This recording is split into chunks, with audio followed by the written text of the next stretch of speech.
ॐ श्री गणेशाय नमः। अथ श्री गणेशाष्टोत्तरशतनाम स्तोत्रम्। काश्यान्तु बहवो विघ्ना काशीवास वियोजका तच्छान्त्यर्थं दुण्डिराजः पूजनीयः प्रयत्नतः।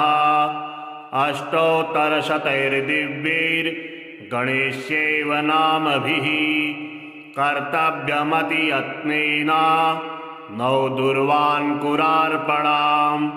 हिरण्मयतनुं शुद्धां सर्वार्तिहरमव्ययाम्। वरदं गणपं धात्वा पूजाकार्या प्रयत्नतः। ऋषिर्विघ्नेशः इत्यादि नाम्ना सर्वेश्वरः शिवः। देवता विघ्नराजोऽत्र छन्दो अनुष्टुप् शुभप्रदां। सर्वप्रत्यूहशमनां फलं शक्तिः सुधात्मिका। कीलकं गणनाथस्य पूजाकार्येति कामदा। विघ्नेशो विश्ववदनो विश्वचक्षुर्जगत्पतिः। हिरण्यरूपः सर्वात्मा ज्ञानरूपो जगन्मयः। ऊर्ध्वरेता महाबाहुर्मेयोमितविक्रमः। वेदो वेद्यो महाकायो विद्यानिधिर्नामयः। सर्वज्ञः सर्वगः शान्तो गजास्यो विगतज्वरः। विश्वमूर्तिर्मेयात्मा विश्वाधारः सनातनः। सामगानप्रियो मन्त्री सत्त्वाधारासुराधिपः। समस्तसाक्षिर्निर्द्वन्द्वो निर्लिप्तो मोघविक्रमः। नियतो निर्मलः पुण्यः कामदः कान्तिदः कविः। कामरूपी कामवेषु कमलाक्ष कलाधरः। सुमुखः सर्मदः शुद्धो मूषकाधीशवाहनः। दीर्घतुण्डधरः श्रीमान् नन्तो मोहवर्जितः। वक्रतुण्डः शूर्पकर्णः पवनः पावनो वरः। योगीशो योगविद्याङ्घ्रि रूमासूनुर्घापः। एकदन्तो महाग्रीवः शरण्यः सिद्धिसेवितः। सिद्धिदः करुणासिन्धुर्भगवान् भव्यविग्रहः। विकटः कपिलो दुण्डिर्उग्रो भीमो हरः शुभः। गणाध्यक्षो गणाराध्यो गणेशो गणनायकः। ज्योतिस्वरूपो भूतात्मा धूम्रकेतुरनाकुलः। कुमारगुरुरानन्दो हेरम्बो वेदसंस्तुतः। नागोपवीति दुर्धर्षो बालदुर्वाङ्कुरप्रियः। भालचन्द्रो विश्वधामा शिवपुत्रो विनायकः। लीलावलम्बितवपुः पूर्णः परमसुन्दरः। विद्यान्धकारमार्तण्डो विघ्नारण्यदवानलः। सिन्दूरवदनो नित्यो विष्णुः प्रमथपूजितः। शरण्यदिव्यपादाब्जो भक्तमन्दारभूरुहः। रत्नसिंहासनोऽसीनो मणिकुण्डलमण्डितः। भक्तकल्याणदोमेय कल्याणगुणसंश्रयः। एतानि दिव्यनामानि गणेशस्य महात्मनः। पठनीयानि यत्नेन सर्वदा सर्वदेहिभिः। नाम्नामेकैकमेतेषां सर्वसिद्धिप्रदायकां। सर्वविघ्नेशनाम्नां तु फलं वक्तुं न शक्यते। एकैकमेव तन्नामा दिव्यां च बत्वा मुनीश्वराः। प्रत्यूहमात्ररहितास्तिष्ठन्ति शिवपूजका। दुर्वायुगमानि सङ्गृह्य नूतनान्याति यत्नतः पूजनीयो गणाध्यक्षो नाम्नामेकैकसंख्यया नभस्य शुक्लपक्षस्य चतुर्थ्यां विधिपूर्वकां वक्रतुण्डेशकुण्डे तु स्नानं कृत्वा प्रयत्नतः वक्रतुण्डेशमाराध्यां सर्वाभीष्टप्रदायकां ध्यायेद्धहरं शुद्धां काञ्चनाभमनामयां ततः पूजा यथाशास्त्रं कृत्वा दूर्वाङ्कुरैर्नवै पूजाकार्याविशेषेण नामोच्चारणपूर्वकां ततश्च मोदकैर्दिव्यैः सुगन्धैर्घृतपाचितैः नैवेद्यं कल्पयेदिष्टां गणेशाय शुभावहाम् अन्यैश्च परमान्नाद्यैः भक्ष्यैर्भोज्यैर्मनोहरैः तोषणीयः प्रयत्नेन वक्रतुण्डो विनायकः प्रदक्षिणनमस्कारा दिव्यतन्नामसंख्यया कर्तव्यानियतां शुद्धैर्मौनव्रतपरायणैः ततः सन्तर्प्य विविधैश्चैवान् ब्राह्मणसत्तमान् पुनरभ्यस्य विघ्नेशमिमं मन्त्रमुदीरयेत् वक्रतुण्डसुराराध्य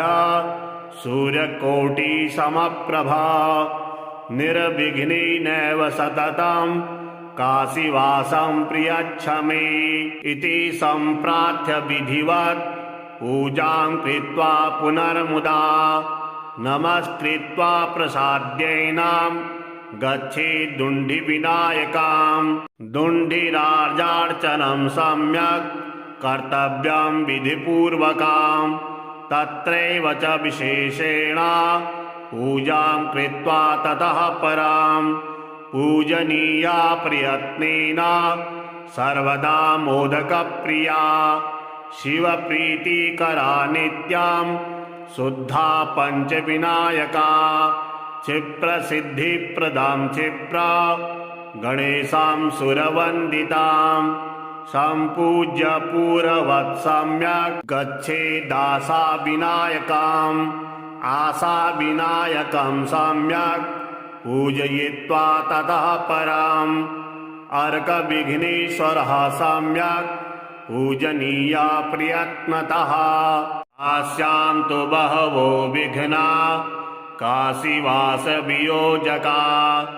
तच्छान्त्यर्थं दुण्डिराजः पूजनीयः प्रयत्नतः अष्टोत्तरशतैर्दिव्यैर्गणेश्यैव नामभिः कर्तव्यमतियत्नेन नौ दुर्वाङ्कुरार्पणाम् हिरण्यमयतनुं शुद्धां सर्वार्तिहरमव्ययां वरदं गणपं धात्वा पूजाकार्या प्रयत्नतः ऋषिर्विघ्नेशः इत्यादि नाम्ना सर्वेश्वरः शिवः देवता विघ्नराजोऽत्र छन्दो अनुष्टुप् शुभप्रदां सर्वप्रत्यूहशमनां फलां शक्तिः सुधात्मिका कीलकं गणनाथस्य पूजाकार्येति कामदा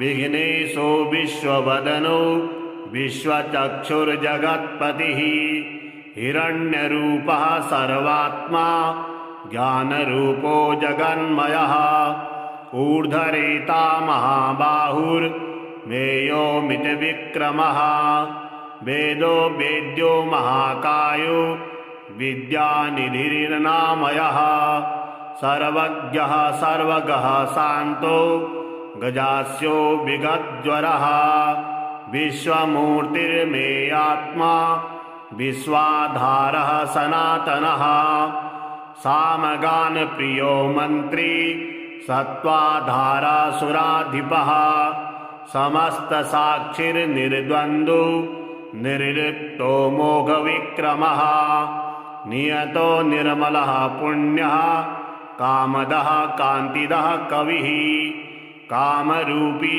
कामवेषु कमलाक्ष कलाधरः सुमुखः सर्मदः शुद्धो मूषकाधीशवाहनः दीर्घतुण्डधरः श्रीमान् नन्तो मोहवर्जितः वक्रतुण्डः शूर्पकर्णः पवनः पावनो वरः योगीशो योगविद्याङ्घ्रि रूमासूनुर्घापः एकदन्तो महाग्रीवः शरण्यः सिद्धिसेवितः सिद्धिदः करुणासिन्धुर्भगवान् भव्यविग्रहः विकटः कपिलो दुण्डिर् उग्रो भीमो हरः शुभः गणाध्यक्षो गणाराध्यो गणेशो गणनायकः ज्योतिस्वरूपो भूतात्मा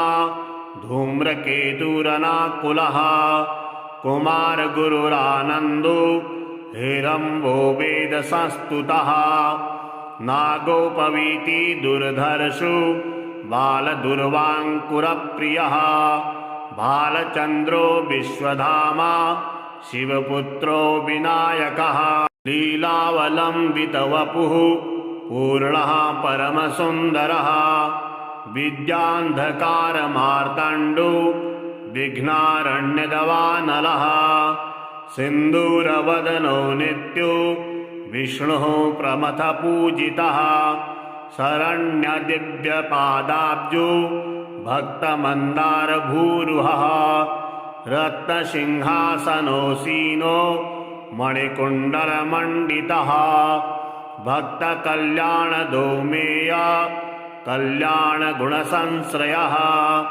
एतानि दिव्यनामानि गणेशस्य महात्मनः पठनीयानि यत्नेन सर्वदा सर्वदेहिभिः नाम्नामेकैकमेतेषां सर्वसिद्धिप्रदायकां सर्वविघ्नेशनाम्नां तु फलं वक्तुं न शक्यते एकैकमेव तन्नामा दिव्यां च बत्वा मुनीश्वराः प्रत्यूहमात्ररहितास्तिष्ठन्ति शिवपूजका दुर्वायुगमानि सङ्गृह्य नूतनान्याति यत्नतः पूजनीयो गणाध्यक्षो नाम्नामेकैकसङ्ख्यया नभस्य शुक्लपक्षस्य चतुर्थ्यां विधिपूर्वकां वक्रतुण्डेशकुण्डे तु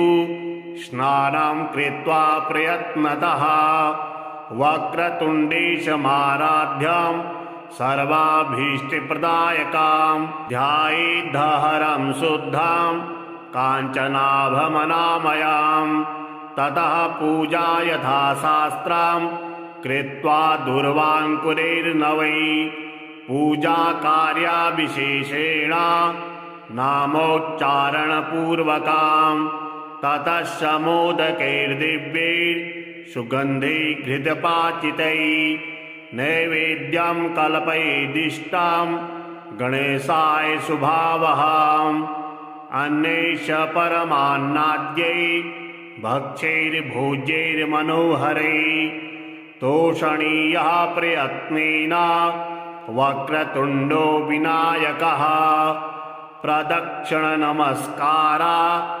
दिव्यतन्नामसङ्ख्यया कर्तव्यानियतां शुद्धैर्मौनव्रतपरायणैः ततः सन्तर्प्य विविधैश्चैवान् ब्राह्मणसत्तमान् पुनरभ्यश्च विघ्नेश मिमां मन्त्रमुदीरयेत् वक्रतुण्डसुराराध्य सूर्यकोटिसमप्रभा निर्विघ्नेनैव सततं काशीवासं प्रियच्छ मे इति सम्प्रार्थ्य विधिवत् पूजां कृत्वा पुनर्मुदा नमस्कृत्वा प्रसाद्यैनां गच्छेत् दुण्डिविनायकां दुण्डिराजार्चनं सम्यक् कर्तव्यं विधिपूर्वकं तत्रैव च विशेषेण पूजां कृत्वा ततः परां पूजनीया प्रयत्नेन सर्वदा मोदकप्रिया शिवप्रीतिकरा नित्यां शुद्धा पञ्चविनायका क्षिप्रसिद्धिप्रदां क्षिप्रा गणेशां सुरवन्दितां सम्पूज्य पूर्ववत् सम्यक् गच्छेदासाविनायकाम् आसाविनायकं सम्यक् पूजयित्वा ततः पराम् अर्कविघ्नेश्वरः सम्यक् पूजनीया प्रयत्नतः आस्यां तु बहवो विघ्ना काशीवासवियोजका तच्छान्त्यर्थं दुण्डिराजः पूजनीयः प्रयत्नतः अष्टोत्तरशतैर्दिव्यैर्गणेश्यैव नामभिः कर्तव्यमति यत्नेन नौ दुर्वान्कुरार्पणाम् हिरण्यमयतनुं शुद्धां सर्वार्तिहरमव्ययां वरदं गणपं धात्वा पूजा कार्या प्रयत्नतः ऋषिर्विघ्नेशः इत्यादि नाम्ना सर्वेश्वरः शिवः देवता विघ्नराजोत्रा छन्दो अनुष्टुप् शुभप्रदां सर्वप्रत्यूह समनां फलां शक्तिः सुधात्मिका कीलकं गणनाथस्य पूजा कार्येति कामदा विघ्नेशो विश्ववदनो विश्वचक्षुर्जगत्पतिः हिरण्यरूपः सर्वात्मा ज्ञानरूपो जगन्मयः ऊर्ध्वरेता महाबाहुर्मेयोमितविक्रमः वेदो वेद्यो महाकायो विद्यानिधिर्नामयः सर्वज्ञः सर्वगः शान्तो गजास्यो विगतज्वरः विश्वमूर्तिर्मेयात्मा विश्वाधारः सनातनः सामगानप्रियो मन्त्री सत्त्वाधारासुराधिपः समस्तसाक्षिर्निर्द्वन्द्वो निर्लिप्तो मोघविक्रमः नियतो निर्मलः पुण्यः कामदः कान्तिदः कविः कामरूपी कामवेषु कमलाक्ष कलाधरः सुमुखः सर्मदः शुद्धो मूषकाधीशवाहनः दीर्घतुण्डधरः श्रीमान् नन्तो मोहवर्जितः वक्रतुण्डः शूर्पकर्णः पवनः पावनो वरः योगीशो योगविद्याङ्घ्रि रूमासूनुर्घापः एकदन्तो महाग्रीवः शरण्यः सिद्धिसेवितः सिद्धिदः करुणासिन्धुर्भगवान् भव्यविग्रहः विकटः कपिलो दुण्डिर् उग्रो भीमो हरः शुभः गणाध्यक्षो गणाराध्यो गणेशो गणनायकः ज्योतिस्वरूपो भूतात्मा धूम्रकेतुरनाकुलः कुमारगुरुरानन्दो हिरम्बो वेदसंस्तुतः नागोपवीति दुर्धर्षु बालदुर्वाङ्कुरप्रियः बालचन्द्रो विश्वधामा शिवपुत्रो विनायकः लीलावलम्बितवपुः पूर्णः परमसुन्दरः विद्यान्धकारमार्ताण्डो विघ्नारण्यदवानलः सिन्दूरवदनो नित्यो विष्णुः प्रमथपूजितः शरण्यदिव्यपादाब्जो भक्तमन्दारभूरुहः रत्नसिंहासनोऽसीनो मणिकुण्डलमण्डितः भक्तकल्याणदोमेय कल्याणगुणसंश्रयः एतानि दिव्यनामानि गणेशस्य महात्मनः पठनीयानि यत्नेन सर्वदा सर्वदेहिभिः नाम्नामेकैकमेतेषां सर्वसिद्धिप्रदायकां सर्वविघ्नेशनाम्नां तु फलं वक्तुं न शक्यते। एकैकमेव तन्नामा दिव्यां च बत्वा मुनीश्वराः प्रत्यूहमात्ररहितास्तिष्ठन्ति शिवपूजका। पूर्वायुगमानि सङ्गृह्य नूतनान्याति यत्नतः पूजनीयो गणाध्यक्षो नाम्नामेकैकसङ्ख्यया।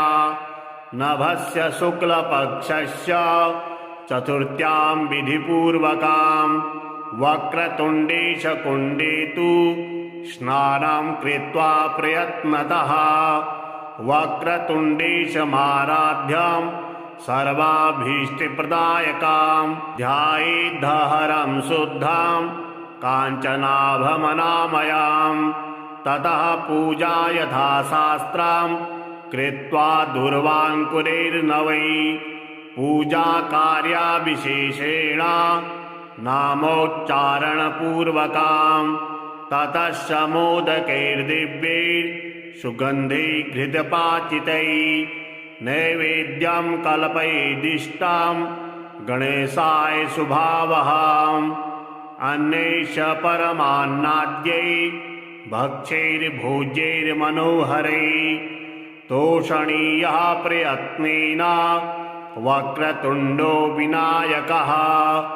प्रदक्षिणनमस्कारा दिव्यतन्नामसङ्ख्यया कर्तव्यानियतां शुद्धैर्मौनव्रतपरायणैः। ततः सन्तर्प्य विविधैश्चैवान् ब्राह्मणसत्तमान् पुनरभ्यस्य विघ्नेशमिमं मन्त्रमुदीरयेत्। वक्रतुण्डसुराराध्य सूर्यकोटिसमप्रभा निर्विघ्नेनैव सततं काशीवासं प्रयच्छ मे इति सम्प्रार्थ्य विधिवत् पूजां कृत्वा पुनर्मुदा नमस्कृत्वा प्रसाद्यैनं गच्छेत् दुण्डिविनायकां। दुण्डिराजार्चनं सम्यक् कर्तव्यं विधिपूर्वकां। तत्रैव च विशेषेण पूजां कृत्वा ततः परां पूजनीया प्रयत्नेन सर्वदा मोदकप्रिया शिवप्रीतिकरा नित्यां शुद्धा पञ्चविनायका। क्षिप्रसिद्धिप्रदां क्षिप्रा गणेशां सुरवन्दितां सम्पूज्य पूर्ववत् सम्यक् गच्छेदाशाविनायकाम्। आशाविनायकं सम्यक् पूजयित्वा ततः पराम् अर्कविघ्नेश्वरः सम्यक् पूजनीया प्रयत्नतः। आस्यां तु बहवो विघ्ना काशीवासवियोजका तच्छान्त्यर्थं दुण्डिराजः पूजनीयः प्रयत्नतः। अष्टोत्तरशतैर्दिव्यैर्गणेश्यैव नामभिः कर्तव्यमतियत्नेन नौ दुर्वाङ्कुरार्पणां हिरण्यमयतनुं शुद्धां सर्वार्तिहरमव्ययां वरदं गणपं धात्वा पूजाकार्या प्रयत्नतः। ऋषिर्विघ्नेशः इत्यादि नाम्ना सर्वेश्वरः शिवः देवता विघ्नराजोऽत्र छन्दो अनुष्टुप् शुभप्रदां सर्वप्रत्यूहशमनां फलं शक्तिः सुधात्मिका। कीलकं गणनाथस्य पूजाकार्येति कामदा विघ्नेशो विश्ववदनो विश्वचक्षुर्जगत्पतिः हिरण्यरूपः सर्वात्मा ज्ञानरूपो जगन्मयः ऊर्ध्वरेता महाबाहुर्मेयोमितविक्रमः वेदो वेद्यो महाकायो विद्यानिधिर्नामयः सर्वज्ञः सर्वगः शान्तो गजास्यो विगतज्वरः विश्वमूर्तिर्मेयात्मा विश्वाधारः सनातनः सामगानप्रियो मन्त्री सत्त्वाधारासुराधिपः समस्तसाक्षिर्निर्द्वन्द्वो निर्लिप्तो मोघविक्रमः नियतो निर्मलः पुण्यः कामदः कान्तिदः कविः कामरूपी कामवेषु कमलाक्ष कलाधरः सुमुखः सर्मदः शुद्धो मूषकाधीशवाहनः दीर्घतुण्डधरः श्रीमान् नन्तो मोहवर्जितः वक्रतुण्डः शूर्पकर्णः पवनः पावनो वरः योगीशो योगविद्याङ्घ्रि रूमासूनुर्घापः एकदन्तो महाग्रीवः शरण्यः सिद्धिसेवितः सिद्धिदः करुणासिन्धुर्भगवान् भव्यविग्रहः विकटः कपिलो दुण्डिर् उग्रो भीमो हरः शुभः गणाध्यक्षो गणाराध्यो गणेशो गणनायकः ज्योतिस्वरूपो भूतात्मा धूम्रकेतुरनाकुलः कुमारगुरुरानन्दो हेरम्बो वेदसंस्तुतः नागोपवीति दुर्धर्षो बालदुर्वाङ्कुरप्रियः बालचन्द्रो विश्वधामा शिवपुत्रो विनायकः लीलावलम्बितवपुः पूर्णः परमसुन्दरः विद्यान्धकारमार्तण्डो विघ्नारण्यदवानलः सिन्दूरवदनो नित्यो विष्णुः प्रमथपूजितः शरण्यदिव्यपादाब्जो भक्तमन्दारभूरुहः रत्नसिंहासनोऽसीनो मणिकुण्डलमण्डितः भक्तकल्याणदोमेय कल्याणगुणसंश्रयः एतानि दिव्यनामानि गणेशस्य महात्मनः पठनीयानि यत्नेन सर्वदा सर्वदेहिभिः नाम्नामेकैकमेतेषां सर्वसिद्धिप्रदायकां सर्वविघ्नेशनाम्नां तु फलं वक्तुं न शक्यते एकैकमेव तन्नामा दिव्यां च बत्वा मुनीश्वराः प्रत्यूहमात्ररहितास्तिष्ठन्ति शिवपूजका पूर्वायुगमानि सङ्गृह्य नूतनान्याति यत्नतः पूजनीयो गणाध्यक्षो नाम्नामेकैकसङ्ख्यया नभस्य शुक्लपक्षस्य चतुर्थ्यां विधिपूर्वकां वक्रतुण्डेशकुण्डे तु स्नानं कृत्वा प्रयत्नतः वक्रतुण्डेशमाराध्यं सर्वाभीष्टप्रदायकां ध्यायेद्धहरं शुद्धां काञ्चनाभमनामयां ततः पूजा यथाशास्त्रं कृत्वा दूर्वाङ्कुरैर्नवै पूजाकार्याविशेषेण नामोच्चारणपूर्वकां ततः समोदकैर्दिव्यैर्सुगन्धैर्घृतपाचितैः नैवेद्यं कल्पयेदिष्टां गणेशाय शुभावहाम् अन्यैश्च परमान्नाद्यैः भक्ष्यैर्भोज्यैर्मनोहरैः तोषणीयः प्रयत्नेन वक्रतुण्डो विनायकः प्रदक्षिणनमस्कारा दिव्यतन्नामसङ्ख्यया कर्तव्यानियतां शुद्धैर्मौनव्रतपरायणैः ततः सन्तर्प्य विविधैश्चैवान् ब्राह्मणसत्तमान् पुनरभ्यस्य विघ्नेशमिमं मन्त्रमुदीरयेत् वक्रतुण्डसुराराध्य सूर्यकोटिसमप्रभा निर्विघ्नेनैव सततं काशीवासं प्रियच्छ मे इति सम्प्रार्थ्य विधिवत् पूजां कृत्वा पुनर्मुदा नमस्कृत्वा प्रसाद्यैनां गच्छेत् दुण्डिविनायकां दुण्डिरार्जार्चनं सम्यक् कर्तव्यं विधिपूर्वकां तत्रैव च विशेषेण पूजां कृत्वा ततः परां पूजनीया प्रयत्नेन सर्वदा मोदकप्रिया शिवप्रीतिकरा नित्यां शुद्धा पञ्चविनायका क्षिप्रसिद्धिप्रदां क्षिप्रा गणेशां सुरवन्दितां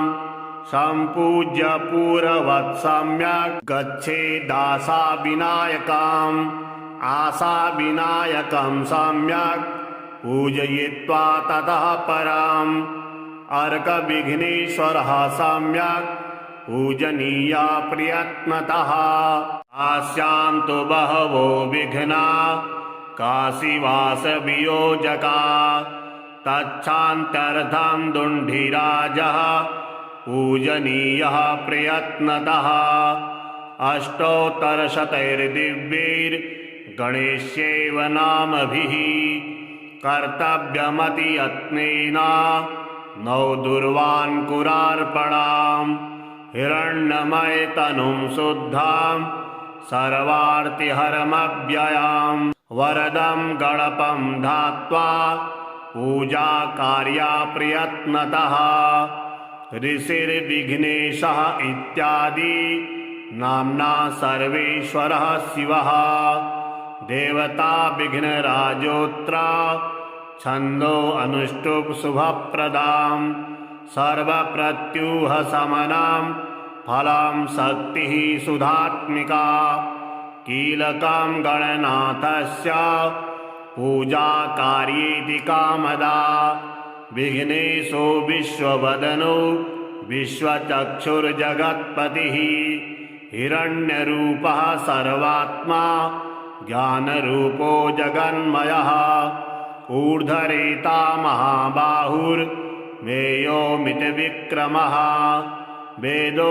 वेद्यो महाकायो विद्यानिधिर्नामयः सर्वज्ञः सर्वगः शान्तो गजास्यो विगतज्वरः विश्वमूर्तिर्मेयात्मा विश्वाधारः सनातनः सामगानप्रियो मन्त्री सत्त्वाधारासुराधिपः समस्तसाक्षिर्निर्द्वन्द्वो निर्लिप्तो मोघविक्रमः नियतो निर्मलः पुण्यः कामदः कान्तिदः कविः कामरूपी कामवेषु कमलाक्ष कलाधरः सुमुखः सर्मदः शुद्धो मूषकाधीशवाहनः दीर्घतुण्डधरः श्रीमान् नन्तो मोहवर्जितः वक्रतुण्डः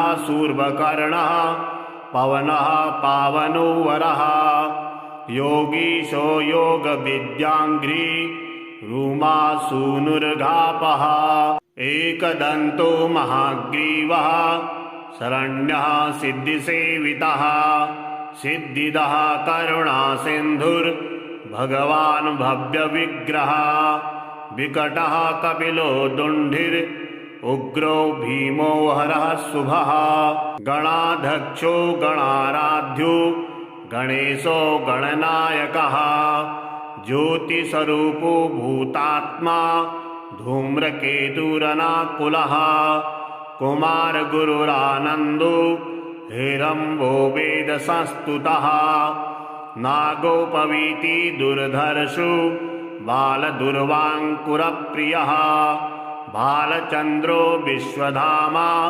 शिवपुत्रो विनायकः लीलावलम्बितवपुः पूर्णः परमसुन्दरः विद्यान्धकारमार्ताण्डो विघ्नारण्यदवानलः सिन्दूरवदनो नित्यो विष्णुः प्रमथपूजितः शरण्यदिव्यपादाब्जो भक्तमन्दारभूरुहः रत्नसिंहासनोऽसीनो मणिकुण्डलमण्डितः भक्तकल्याणदोमेय कल्याणगुणसंश्रयः एतानि दिव्यनामानि गणेशस्य महात्मनः पठनीयानि यत्नेन सर्वदा सर्वदेहिभिः नाम्नामेकैकमेतेषां सर्वसिद्धिप्रदायकां सर्वविघ्नेशनाम्नां तु फलं वक्तुं न शक्यते एकैकमेव तन्नामा दिव्यां च बत्वा मुनीश्वराः प्रत्यूहमात्ररहितास्तिष्ठन्ति शिवपूजका दुर्वायुगमानि सङ्गृह्य नूतनान्याति यत्नतः पूजनीयो गणाध्यक्षो नाम्नामेकैकसङ्ख्यया नभस्य शुक्लपक्षस्य चतुर्थ्यां विधिपूर्वकां वक्रतुण्डे च कुण्डे तु स्नानं कृत्वा प्रयत्नतः वक्रतुण्डेशमाराध्यं सर्वाभीष्टप्रदायकां ध्यायेद्धहरं शुद्धां काञ्चनाभमनामयां ततः पूजा यथाशास्त्रं कृत्वा दूर्वाङ्कुरैर्नवै पूजाकार्याविशेषेण नामोच्चारणपूर्वकां ततः मोदकैर्दिव्यैर्सुगन्धैर्घृतपाचितैः नैवेद्यं कल्पयेदिष्टां गणेशाय शुभावहाम् अन्यैश्च परमान्नाद्यैः भक्ष्यैर्भोज्यैर्मनोहरैः तोषणीयः प्रयत्नेन वक्रतुण्डो विनायकः प्रदक्षिणनमस्कारा दिव्यतन्नामसङ्ख्यया कर्तव्यानियतां शुद्धैर्मौनव्रतपरायणैः ततः सन्तर्प्य विविधैश्चैवान् ब्राह्मणसत्तमान्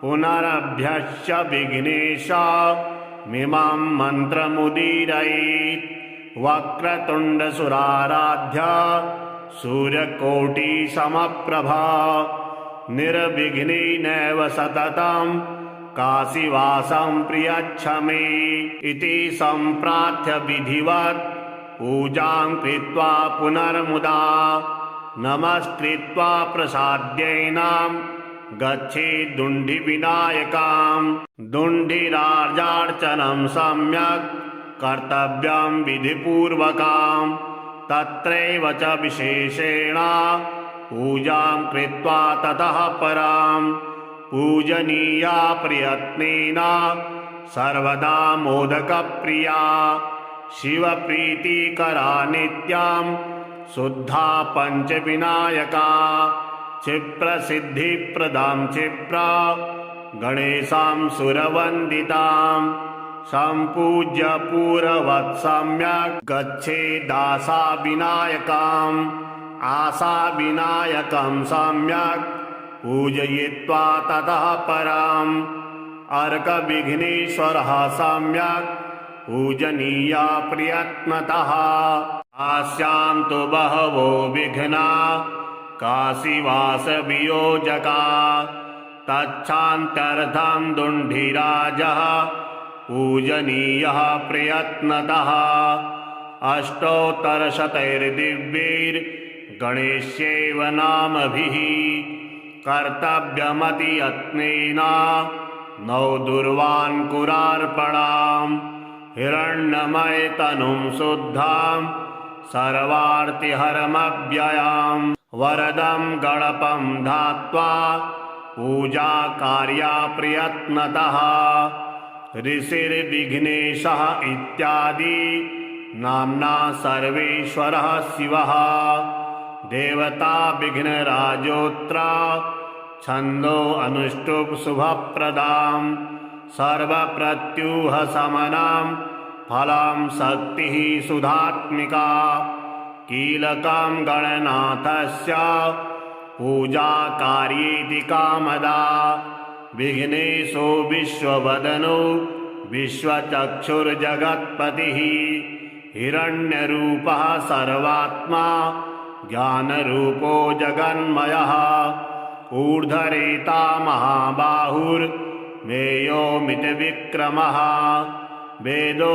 वेद्यो महाकायो विद्यानिधिर्नामयः सर्वज्ञः सर्वगः शान्तो गजास्यो विगतज्वरः विश्वमूर्तिर्मेयात्मा विश्वाधारः सनातनः सामगानप्रियो मन्त्री सत्त्वाधारासुराधिपः समस्तसाक्षिर्निर्द्वन्द्वो निर्लिप्तो मोघविक्रमः नियतो निर्मलः पुण्यः कामदः कान्तिदः कविः कामरूपी कामवेषु कमलाक्ष कलाधरः सुमुखः सर्मदः शुद्धो मूषकाधीशवाहनः दीर्घतुण्डधरः श्रीमान् नन्तो मोहवर्जितः वक्रतुण्डः शूर्पकर्णः पवनः पावनो वरः योगीशो योगविद्याङ्घ्रि रूमासूनुर्घापः एकदन्तो महाग्रीवः शरण्यः सिद्धिसेवितः सिद्धिदः करुणासिन्धुर्भगवान् भव्यविग्रहः विकटः कपिलो दुण्डिर् उग्रो भीमो हरः शुभः गणाध्यक्षो गणाराध्यो गणेशो गणनायकः ज्योतिस्वरूपो भूतात्मा धूम्रकेतुरनाकुलः कुमारगुरुरानन्दो हिरम्बो वेदसंस्तुतः नागोपवीति दुर्धर्षो बालदुर्वाङ्कुरप्रियः बालचन्द्रो विश्वधामा शिवपुत्रो विनायकः लीलावलम्बितवपुः पूर्णः परमसुन्दरः विद्यान्धकारमार्तण्डो विघ्नारण्यदवानलः सिन्दूरवदनो नित्यो विष्णुः प्रमथपूजितः शरण्यदिव्यपादाब्जो भक्तमन्दारभूरुहः रत्नसिंहासनोऽसीनो मणिकुण्डलमण्डितः भक्तकल्याणदोमेय कल्याणगुणसंश्रयः एतानि दिव्यनामानि गणेशस्य महात्मनः पठनीयानि यत्नेन सर्वदा सर्वदेहिभिः नाम्नामेकैकमेतेषां सर्वसिद्धिप्रदायकां सर्वविघ्नेशनाम्नां तु फलं वक्तुं न शक्यते एकैकमेव तन्नामा दिव्यां च बत्वा मुनीश्वराः प्रत्यूहमात्ररहितास्तिष्ठन्ति शिवपूजका पूर्वायुगमानि सङ्गृह्य नूतनान्याति यत्नतः पूजनीयो गणाध्यक्षो नाम्नामेकैकसङ्ख्यया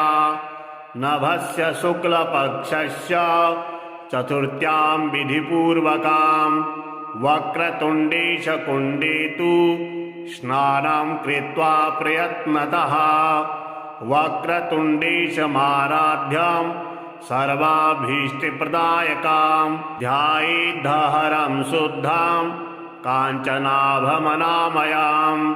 ततः पूजा यथाशास्त्रं कृत्वा दुर्वाङ्कुरैर्नवै पूजाकार्याविशेषेण नामोच्चारणपूर्वकां ततः समोदकैर्दिव्यैर्सुगन्धैर्घृतपाचितैः नैवेद्यं कल्पयेदिष्टां गणेशाय शुभावहाम् अन्यैश्च परमान्नाद्यै भक्ष्यैर्भोज्यैर्मनोहरैः तोषणीयः प्रयत्नेन वक्रतुण्डो विनायकः प्रदक्षिणनमस्कारा दिव्यतन्नाम संख्यया कर्तव्यानियतां शुद्धैर्मौनव्रतपरायणैः ततः सन्तर्प्य विविधैश्चैवान् ब्राह्मणसत्तमान् पुनरभ्यस्य विघ्नेशमिमं मन्त्रमुदीरयेत् वक्रतुण्डसुराराध्य सूर्यकोटिसमप्रभा निर्विघ्नेनैव सततं काशीवासं प्रियच्छ मे इति सम्प्रार्थ्य विधिवत् पूजां कृत्वा पुनर्मुदा नमस्कृत्वा प्रसाद्यैनां गच्छेत् दुण्डिविनायकां दुण्डिराजार्चनं सम्यक् कर्तव्यं विधिपूर्वकं तत्रैव च विशेषेण पूजां कृत्वा ततः परां पूजनीया प्रयत्नेन सर्वदा मोदकप्रिया शिवप्रीतिकरा नित्यां शुद्धा पञ्चविनायका क्षिप्रसिद्धिप्रदां क्षिप्रा गणेशां सुरवन्दितां सम्पूज्य पूर्ववत् सम्यक् गच्छेदासाविनायकाम् आसाविनायकं सम्यक् पूजयित्वा ततः पराम् अर्कविघ्नेश्वरः सम्यक् पूजनीया प्रयत्नतः।